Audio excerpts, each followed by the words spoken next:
Recession concern may be on the rise thanks to soaring inflation, rising gas prices, and unpredictable conflict between Russia and Ukraine. How likely is it to happen, and what should we do to be prepared? Hi, my name is Gio. Hope you're doing well. In today's episode, let's look closely at the recession because everyone is talking about it. And how can you protect your money during a recession? Let's get right into it. First of all, let's understand what is a recession. Not all recessions are the same. Some can last long, while others are short. Some create lasting effects, while others are quickly forgotten. Some cripple entire economy, while others are much more targeted, impacting specific sectors of the economy. According to the National Bureau of Economic Research, a recession can be described as a significant decline in economic activity over an extended period of time, typically several months. In the average recessions, gross domestic product is not the only thing shrinking. Income, employment, industrial production, and retail sales tend to shrink as well. Economists generally consider two consecutive quarters of declining gross domestic product as a recession. The general economic model of a recession is that when unemployment rises, consumers are more likely to save than spend. This places pressure on businesses that depends on consumers' income. As a result, company earnings and stock prices decline, which can cause a negative cycle of economic decline and a negative expectation of returns. If we look at the past 10 cycles since 1950, the average recession time is 11 months. Job losses and business closures are dramatic in the short term, but equity investment in the stock market have generally performed better. Over the last 65 years, the US has been in an official recession for less than 15% of all months. In addition, the overall economic impact of most recession is pretty small. The average expansion increased GDP by 24%. At the same time, the average recession decreased GDP by less than 2%. To understand the microeconomic changes that form recession, it's important to understand the relationship between recession and the business cycle. A business cycle tracks the ups and downs fluctuation in the economic activity around the long-term growth trend. Business cycles are understood as having four distinct phases. Expansion. This phase represents a period of economic growth. It is often characterized by an increase in employment and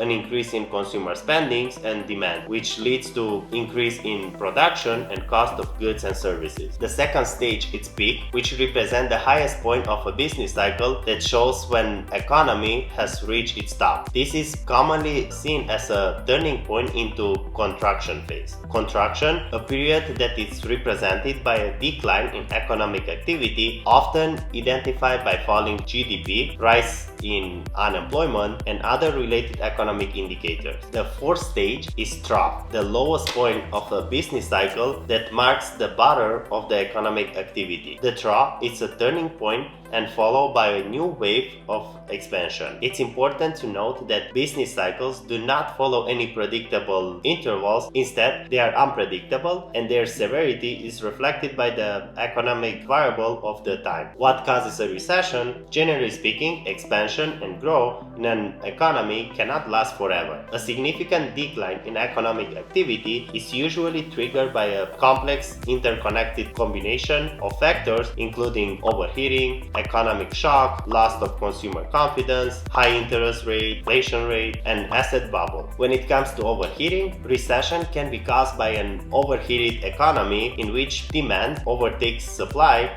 expanding past full employment and the maximum capacity of the nation's resources. Overheating can be sustained temporarily, but eventually spending will fall for supply to catch up to demand. Economic shock, an unpredictable event that causes economic disruption such as natural disasters and the terrorist attack. The latest example is the recent COVID-19 outbreak and the Russian invasion of Ukraine. Loss of consumer confidence. When consumers worry about the state of the economy, they slow their spending and keep whatever money they can. Because close to 70% of GDP depends on consumer spending, the entire economy can be drastically slow. High interest rate. The interest rate make it expensive for consumers to buy houses, cars, and other large purchases. Companies reduce their spending and growth plans because the cost of financing is too high. The economy shrinks. Inflation rate. Each recession since World War II has featured a run-up in inflation before a recession began, except for the 1953-1954 recession. Asset bubbles. In the asset bubbles, the price of things like tech stocks and real estate before the Great Recession rise rapidly because buyers believe they will perpetually increase. But then the bubble explodes, people lost what they had on paper,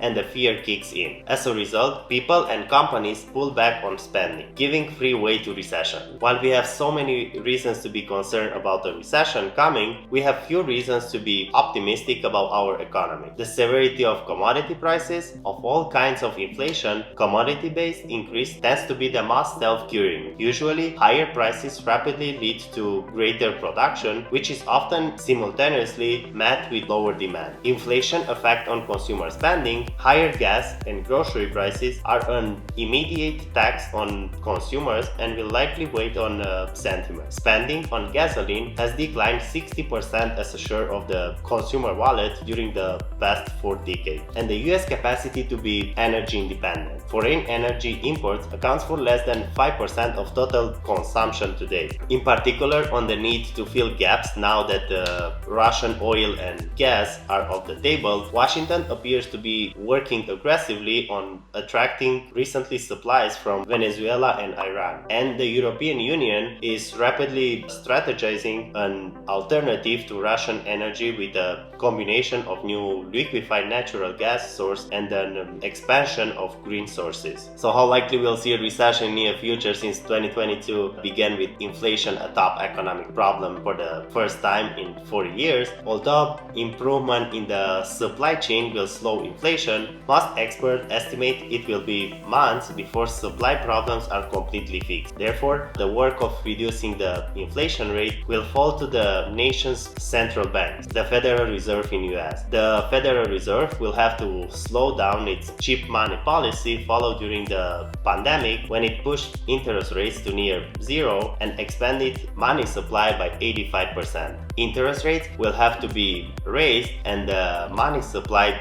reduced. 40 years ago, the Federal Reserve faced a similar situation. As a result of the stimulus provided by the Federal Reserve to deal with the recession in the 1970s, the economy was running hot and the annual inflation rate reached a double-digit level for several years. After the Federal Reserve raised interest rates and reduced money growth, the inflation rate started to slow down, but so did the economy as a recession set in. In the best-case scenario, today's Federal Reserve will be able to slow the economy enough to reduce the inflation rate, but not too much that the economy shrinks and unemployment rises and a new recession occurs. The Federal Reserve already raised rates by a 1/4 percentage point. Watch why they do, because everyone's economy will be impacted. Will a recession be in our future? You decide. Let me know in the comment below what is your opinion about the incoming recession. And few opinions on how to protect your money in case we enter a recession. First of all, pay off debts and build up cash. You should try to pay down any expensive debt that you may have, such as credit card. If you have